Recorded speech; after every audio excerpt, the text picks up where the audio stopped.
Hi friends! Welcome to this brand new Mediterranean house here in Portofino subdivision, Bacoor, Cavite.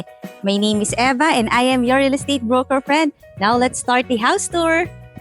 Meron tong lot area na 296 square meters. Ang floor area about 264 square meters. At facing south yung orientation niya. At nakita nyo ang daming mga pine trees.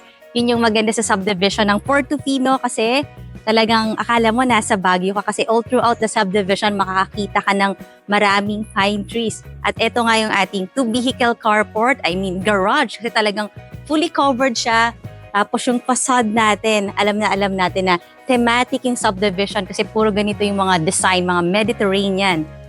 Punta na tayo sa ating porch. Elevated yung lot ng ating property. Kaya mapapansin mo na talagang ito yung property line mo kasi yan, medyo mataas siya dyan. Tapos kalalagay lang ng mga grass. At ito na yung double door. Bago natin ipagpatuloy ang ating house tour, request ko na i-click mo na yung subscribe button ng ating channel na Homesearch Philippines para updated ka lagi sa mga videos ng magagandang bahay. Napansin ko itong mga natural stone wall cladding. May mga sconce ka. Tapos malaki ang iyong main door. Meron pang mga side lights. Subukan na natin.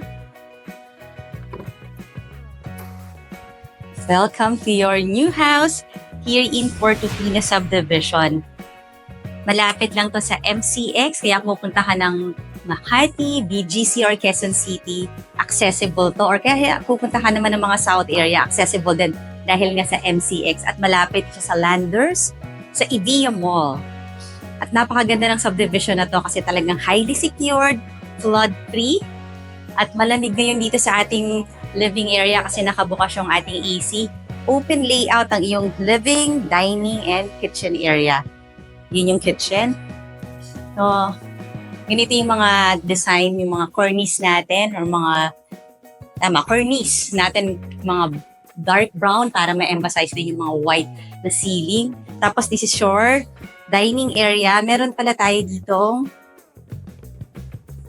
sliding door. Buksan natin. Yan. Pag binuksan mo, kita mo yung property line. Open pa yung kanyang lanay. So yan, may garden ka pa, side garden. Tapos mas mababa yung neighboring lots. Maaliwalas kasi nga open layout. Tapos dito siguro sa ating dining area, kasi dito mga 6-seater dining set. And this is your kitchen. Dito pwede kang maglagay ng high chair, kahit mga 2 or 3. Doubled na siya as your breakfast nook or your prep area. And this is our kitchen. May double sink. Tapos meron kang window dito. Napansin ko mataas yung fence sa labas. Tapos may mga electric fence pa. Dito ka pwedeng maglagay ng range hood. Dito naman sa side na to yung refrigerator. And then another mga prep area mo lang. Meron ka mga food pantries. Tapos meron tong helper's room at saka daily kitchen.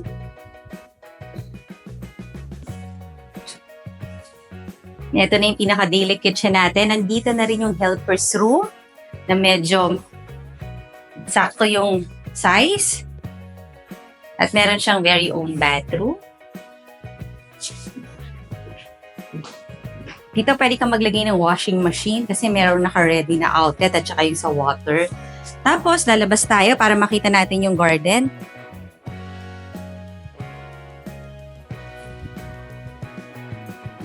Ayan, yung green pa yung grass or halata naman natin na ito kalalagay lang ng mga grass. So, ito yung property line. Tapos, meron kang access dito papunta sa yung covered garage na may automatic na door. Ayan, ang maganda sa ganitong garage, talagang fully covered.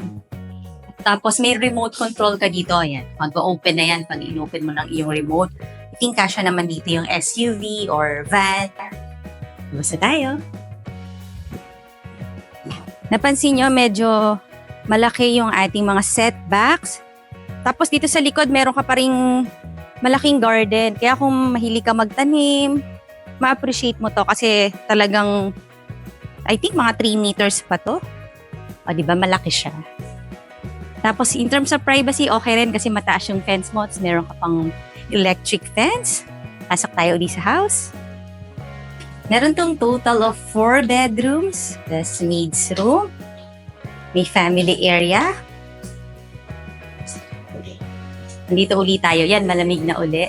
Siyempre sa ground floor, meron tayong bedroom para kung meron kang kasamang senior o kaya gusto mong maglagay ng office, pwede mong makonsider tong ground floor bedroom as your den, as your office.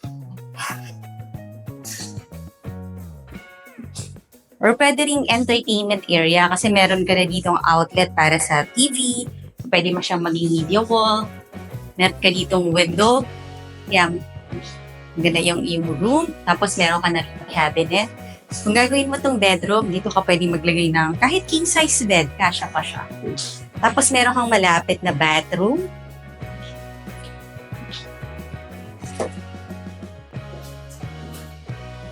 So, meron kang shower dito. You have your water closet na may bidet. Tapos, meron kang sink.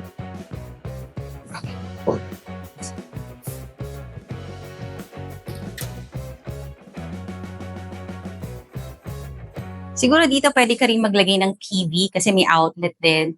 Tapos, dito sa part na to, open to below. Papunta tayo sa ating second floor. Yung price and details nasa description box below the video. At bago natin tingnan ang iyong second floor, request ko rin na i-like mo na yung Facebook page ng HOMESEARCH.PH para makita mo yung pictures nito at marami ka pang makitang nice houses. Kat na tayo.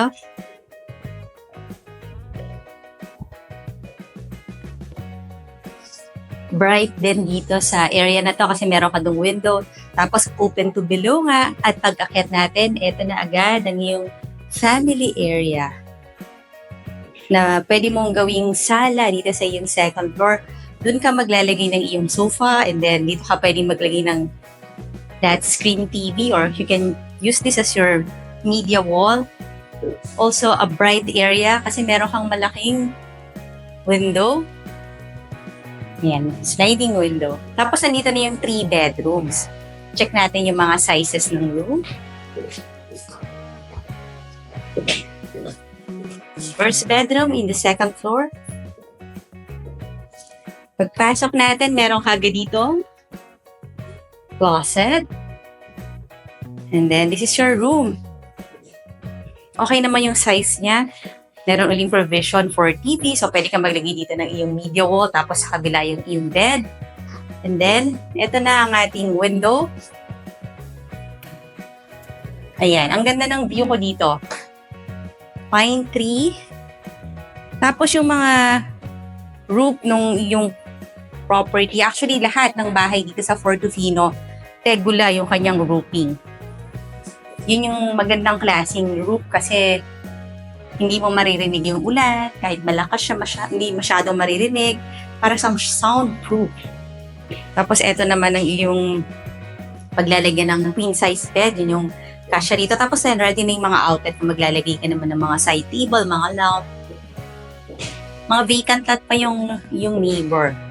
May common bathroom, ang 2 bedroom sa magkatapat.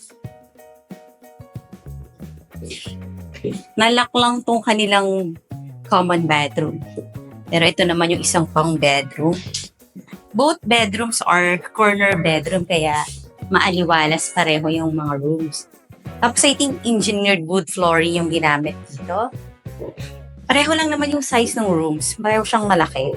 Dito kahit queen size bed pwede rin. Tapos meron na rin siyang built-in cabinets. Yan, mga sliding windows. Ayun yung master bedroom. Yung price and full details nandyan sa description box below the video. At parang doble yung size itong bedroom na to doon sa 2 rooms. Ayan o, ang laki niya, pahaba. Parang long and wide yung bedroom na to. Kasi parang katumbas niya 2 rooms eh. Tapos dito ka maglalagay uli ng yung TV, across yung iyong king size bed. At ang maganda sa master bedroom, meron kang very own balcony. Puntahan natin. Ang ganda ng mga neighbors mo.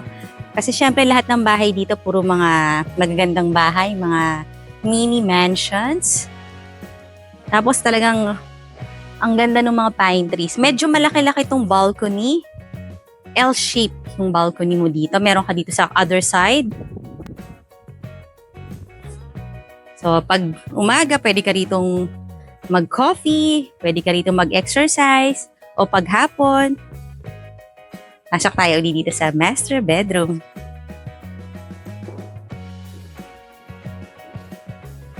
Meron naman tong walk-in closet. His and hers. So, his closet, hers closet. Ito naman yung kanilang master bathroom. Mga tempered glass yung iyong shower enclosure. May double shower. Meron kang water closet. Meron na siyang bidet. Tapos double sink.